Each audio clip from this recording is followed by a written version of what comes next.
What's up, YouTube? This is Brian, also known as Sherwood Sound, and here is my chance to review an album. This is going to be a review of Baby Keem's newest full-length album, Casino. I've wanted to try my hand at reviewing albums for a little bit now. I'm pretty opinionated, so I'm also a music producer, so I thought I'd give my 2 cents as to what I think of Baby Keem's new album release. It's been long anticipated for this album to come out. It's been 5 years since The Melodic Blue came out, which a lot of people consider a classic album. But Baby Keem's been an exciting artist for a long time. During his mixtape era, he very much focused on a kind of a basic trap sound, but he definitely did a lot of experimentation, did some melodic singing, and his albums, even his mixtape albums, were very exciting. Orange Soda, a classic from that era. And then he moved on to the Melodic Blue, and he even showed even greater promise for such a young artist. There's a lot of variation, a lot of introspection, a lot of fun songs on that album, a lot of wacky songs on that album. It's just a good album overall, and a lot of people consider it a classic. So after that album dropped, a lot of people were wondering as to what he was going to do next. But as time passed, that wondering and excitement for what Baby Keem's next project was going to be turned into concern. I know I became concerned when it starts to take so long for an album to drop. You're kind of like, oh, what is this going to look like when it finally hits? So this is a chance to dissect that project. I am going to be going through song by song and discussing every song. Just give a brief synopsis and a brief score of every song. And 6 categories that I think are essential to every song, give those kind of ratings as well. There will be a final score per song, and then after I tabulate all those scores, we'll get to the album discussion, and I'll give the album a score as well. Hopefully you enjoy the discussion. I'm looking forward to it. Here we go, the review of Casino by Baby Keem, his second album. Long anticipated. It's been a while since we've heard from Baby Keem on a full-length project. And he keeps it bite-sized on this one. I appreciate the fact that he keeps it under an hour. In fact, it's only at like 36 minutes, 11 tracks. So it's definitely a bite-sized album that you can get through. And let's go start talking about these tracks. All right, No Security. It's a good intro track. It has a sweet soul sample that gives it a nice emotional resonance, and Baby Keem plays into that with his performance. He also gives it a emotive performance. He keeps it simple. It's also a shorter track, but he does have a lot of personal reflections in this album. It kind of in this track that kind of lets you know that it's going to be a more personal album, and it's a good way to kick off the track list. Next up is Casino, and then he hits you with a banger right here. Definitely the distorted kind of futuristic bass that comes in for the first half of the track. There's a beat switch in this track, and it almost like some of the moments of this track. It sounds like a slight interpolation of Family Ties. I kind of hear that in some of this. Once the beat switch comes in, there is this kind of, it's hard to describe, but he has this kind of vocal sample that is kind of wacky, la la la la la la. It's a kind of a acquired taste, let's say. I'm still not sure how I feel about it, because the second half of the track is strong too. I'm not sure how I feel about this kind of weird vocal sample that he runs through the second half of the track. But again, it's a good follow-up. It definitely brings up the hype levels on the track list after that more personal start. He's definitely starts off mixing it up and keeping you guessing. Next up is Birds and the Bees. It's a very smooth track. It's mostly a lyrical track. He's singing through most of it. A melodic track. He sounds good on it. Again, his singing voice isn't perfect, but he does a good job of connecting with his audience. And this track overall, I really enjoyed. It's nice. It goes down smooth. There's some weird around 1:30, around the second verse. There's a kind of this weird flat spot in the production. I'm not sure what happened there, but the main synth ARP that drives throughout the song is really nice. And the chorus is just nice. The little kind of hook of we're gonna go see Baby Keem is really compelling. Overall, I give this song an immediate playlist score. You'll kind of see my scoring as I go throughout songs. If the song I feel goes above and beyond, and I feel that it's an immediate playlist track, I'm going to give it a 1.1, which brings up the average. You'll kind of see how it all comes together at the end. But again, I think this is an excellent track overall, strong throughout. Next up, we have Good Flirts, and this is where I kind of think the track list takes its first hit. It's especially sad considering that Kendrick Lamar is on this track. I like Kendrick. I'm a huge Kendrick Lamar fan. I guess I'll start with the positives. That I like the production on this song actually. It's a nice romantic trap beat. Kendrick or Momo Boyd and Keem do some nice singing on it, and it's all coming together well until Kendrick's verse. I don't know why you got to do your cousin like that, man. The bars are cringe. I don't like his performance either. This booty bars at the end of this thing, they're almost so cringe they made my soul leave my body. And the platinum plaque and the coochie, I mean, wow, that's one of those bars that you expect from, I don't know, Future or somebody coming out of Kendrick. I don't buy it, and it really brings the overall score of the song down. I think this is supposed to be a little bit of a sexy song.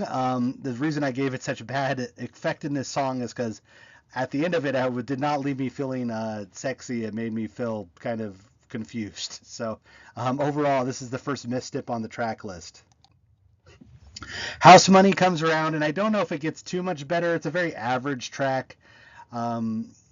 Again, the trap production is pretty standard on this. It's a pretty much a standard banging trap with a lot of 808s.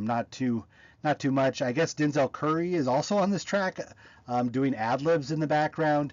Kendrick comes in with a chorus. I'll just come out and say it, that the two worst spots. Well, that's not true, but some of the worst moments on this album come from the Kendrick Lamar features. His chorus is not good. I don't like how it sounds.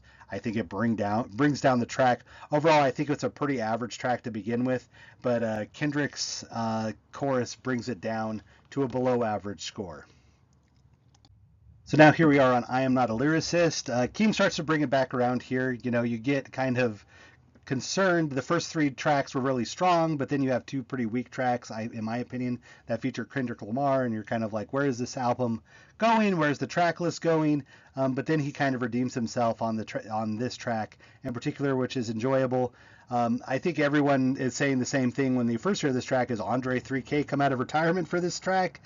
He definitely is doing a very strong Andre 3K impression. There's a fine line between homage and biting. I do feel like this is an homage. He does a really good job. Again, it made me do a double take when I heard it the first time. But overall, the song is very strong. It is another one of these autobiographical songs where Keem is talking about his childhood and the struggles that he had.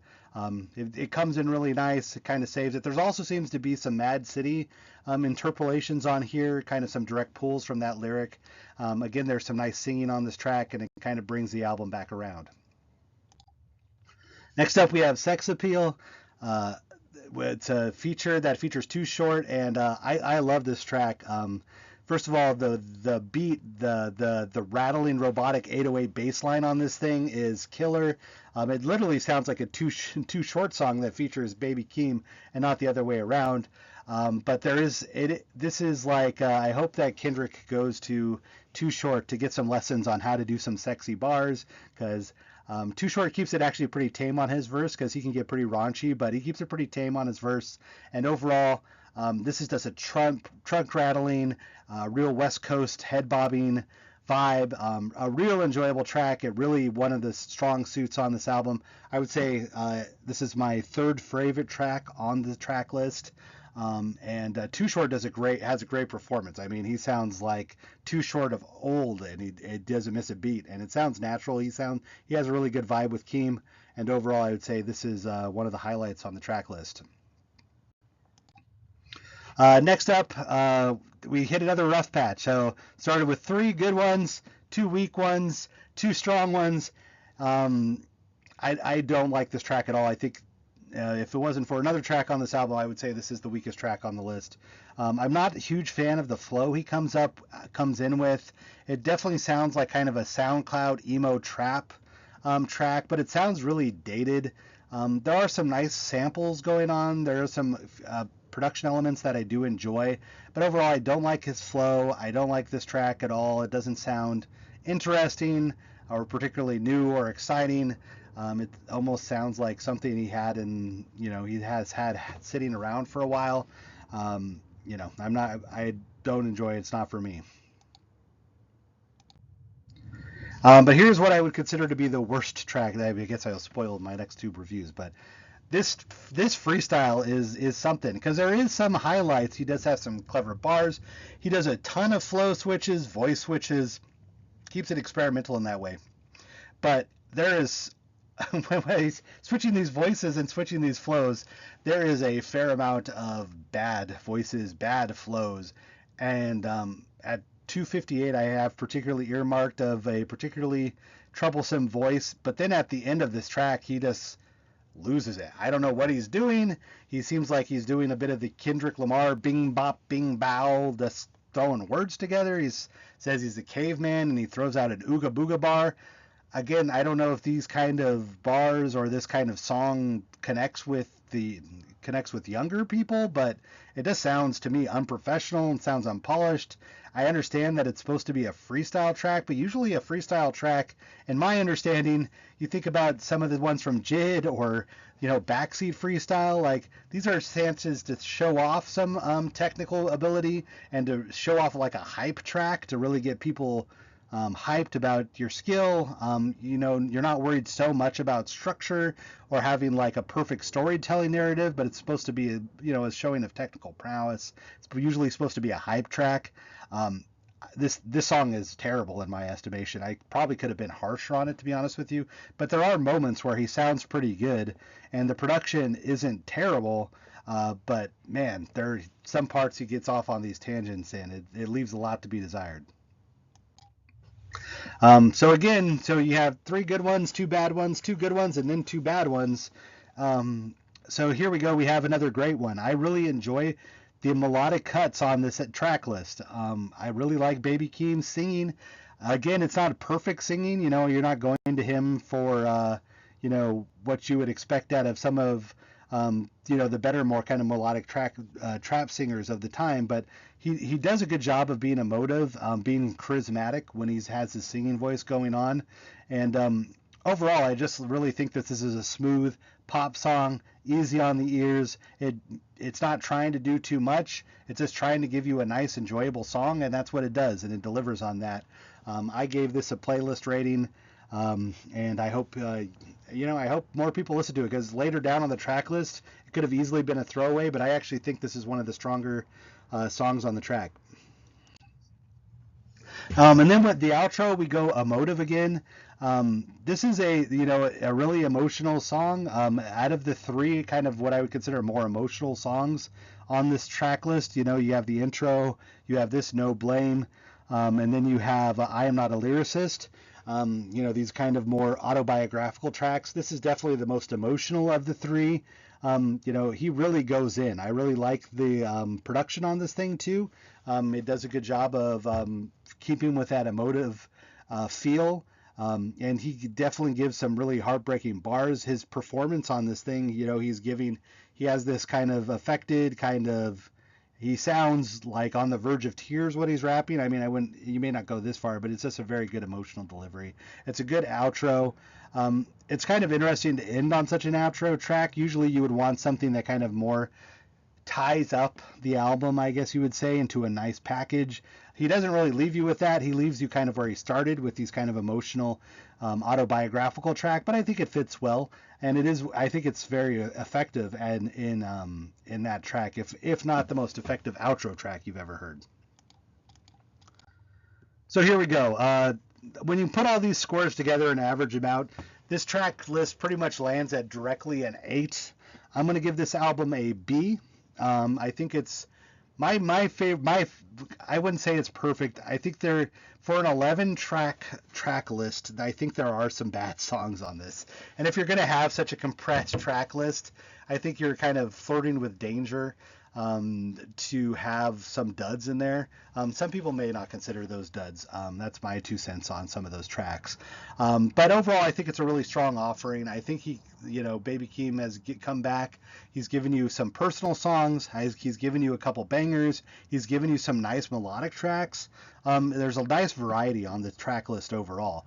And I really enjoyed Poets of It, and I really enjoyed the fact that he kept it bite-sized, that he didn't, no offense to Cole or whoever, but these hour and a half albums just are usually really unnecessary. They're just kind of to gas the numbers on Spotify and streaming. And I like that he didn't do that. But again, there was too many duds on this thing to give it a super high score. For such a short track list, but I really enjoyed it. Again, I really enjoyed reviewing it. I gave it a B or an 8. It's a strong effort with clear standout qualities. There's my final 2 cents, and hope you enjoyed my review. All right, so that was my review of Casino by Baby Keem. Overall, it's a great album, enjoyable listen. It had some low points, but a lot of highs, and it's just good, really, to have Baby Keem back making music again. I hope he comes out with another album before 5 years passes. I think the rap game needs young, creative rappers who are not afraid to experiment, to try different things. The genre has gotten a little stale, at least in the mainstream. So it's good to see Baby Keem back. Hopefully he stays back. I hope you liked the video. Like, subscribe, send hype, I guess, is a thing that people do now. But yeah, let me know if I should keep reviewing or if I should go back to my other video format, which is I was making musical lists of things, or if I should do both. Let me know if you enjoyed this video, or if you think I'm an idiot and you want to argue whether about certain songs. I'm cool with that too. I'll try to respond to every single comment. Again, thank you, and I'll see you on the next one.